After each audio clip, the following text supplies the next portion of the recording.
Hello and welcome to MSN Cars. Today we're at Dunsfold Park, better known as the home of Top Gear, and we've been joined by somebody who knows this track pretty much inside out. Say hello to Jeremy Clarkson. And upside down. And upside down, and going backwards in a cloud of my own tyre smoke. Nice.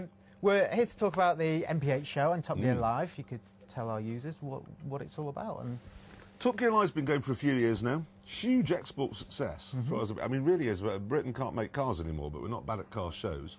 And we've got, so we started obviously doing it in London and the NEC, Birmingham. And then there was this demand from all over the world. So then we took it to start saying, well, we're going to South Africa. And then we thought, well, we'd go to Australia and New Zealand and Hong Kong and Holland and Ireland and Norway. And so it's this huge, massive rock tour now. Only the three main people have no discernible talent at all. It's not like a band where they can play instruments and sing. We have no talent. So we have the full rock tour thing, but no talent.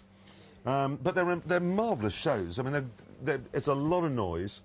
A friend of mine who's quite learned and erudite described it as every headache. I mean, this friend is A.A. Gill, who's the restaurant critic for the Sunday Times, just so you know.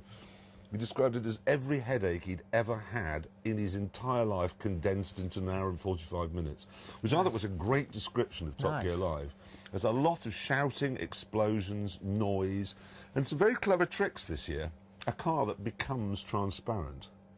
Okay. A bit James Bond, isn't it? Very, very James Bond. There's another one where the boffins in the Top Gear back room have developed this tyre which, as it moves, it sets fire to the floor.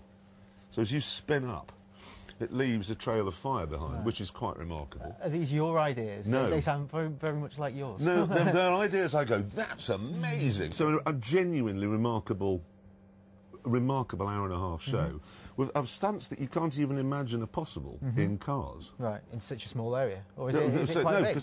No, well, they're NEC, so they're not. It's not that big. You look at it. Well, it's a big stage, obviously, but you look and you think, there's no way they're going to be able to do anything in here. But when you watch two cars coming screaming at each other, and then do these amazing turns, as often as not underneath a JCB digger, which is arched up. So you think if one of them just clips it, it'll fall over and kill them.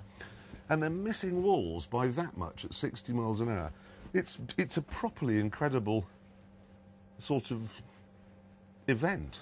It's particularly with a lot of noise and smoke and flame going on at the same time. Huge pyrotechnics. So it really is. So if you take Top Gear, the noisiest, loudest, most live parts of it, and then put it in front of a live audience. Excellent. And it's over 5 months, is that right? Yeah. All around the world? Yeah, absolutely. It starts in London, Birmingham, Ireland, and then we're taking it this year not to Sydney, where we've been for the last 2 years. We're going to Melbourne and Brisbane instead. Right. And then we've got a whole new festival lined up in South Africa. Right.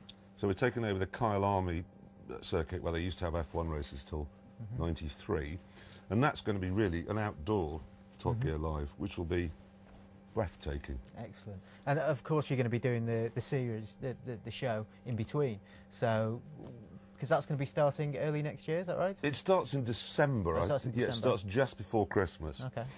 No, we've moved it back because Simon Cowell has now bagged Sunday nights for himself. So we thought, well, there's no, let Simon have Sunday nights, because we damage him terribly. Viewing figure-wise, and he needs the viewing figures and the money for his phone lines. I mean, no, but being realistic, it makes no odds to us. So, in actual fact, it's better. So we can do the Top Gear Live stuff in the autumn, and then run the show out in January, February, when Simon's in Barbados. Nice. So what sort of things can we expect in the next series? More of the same? No, it's more of the same. Obviously, more of the same, and one particular aspect a little bit different. Excellent. The white helmet aspect obviously will be changed. But no, it's more of the same. We've got a very extravagant idea for our Christmas special. Okay. I mean, obviously we've done Vietnam, Botswana and the North Pole. You might think there's nowhere else to go, but of course... Ooh, a bit more exciting than the moon, this one. So we're off on Saturday to do that. Okay. That'll take a couple of weeks. We've done a big thing in America, which was great fun. For once we didn't get rocks thrown at us in the deep south, which was good. It is more of the same, because 350 million people watch Top Gear, and you don't want to change it really if it's that popular. Absolutely, absolutely. And of course, Paris Motor Show last week. There was loads Now of that's really well, but that's motor shows. Oh, have you given up on them now? Oh God, well, you go there and that is boring. And the motor industry has press conferences and you sit next to some dreary man from the Welsh Pig Reading Gazette who's only interested in how many freebies he can get and how many dinners he's been invited to, and sitting next to the technical director of Mitsubishi last night, the importers. It's just not interesting. Yeah. But it's a criticism I have really. Is if you look in motoring magazines, and there's a shot of some guy, he's 26 years old, he's on opposite lock, going up a mountain in a lime green Lamborghini in Italy in the sunshine, and his face, if you look through the windscreen, no, your face is. This is amazing! I'm in a Lamborghini that isn't mine on a mountain road, and I'm being paid. It is a perk of the job, you've got to say. It is the job. Yeah. So we still, all three of us, get an absolute thrill, and not just from supercars either, and not just. I mean, one of the cars I liked more than anything was the little Lancia. The old, really old one. I mean, it cost 500 quid. I took across Botswana. Absolutely loved it. So, old wrecked cars. That little Healy Sprite. Yeah. I did in the rally in Mallorca. 3,000 quid car. Yeah. Stunning, fantastic little thing. Great gearbox. Really zingy little twin cam engine. Fantastic. So, what are you looking forward to most next year? In terms of new metal, I mean, obviously Lotus at Paris, they showcased some pretty impressive stuff. Yeah, I gather there's a lot of new Lotuses. So yeah. Next year, the problem we've got is this year and next year we're sort of reaping the maelstrom that was the economic crisis. So there's very little coming out that I'm looking forward to, if I'm honest. There may be one or two surprises, but because there was that period 2 years ago, when everybody went, we're all going bankrupt, we're now going to get fewer interesting cars. I mean, there'll be a lot of hybrids, but they really don't interest me. That's just a sop to Guardian readers. So that's not interesting. But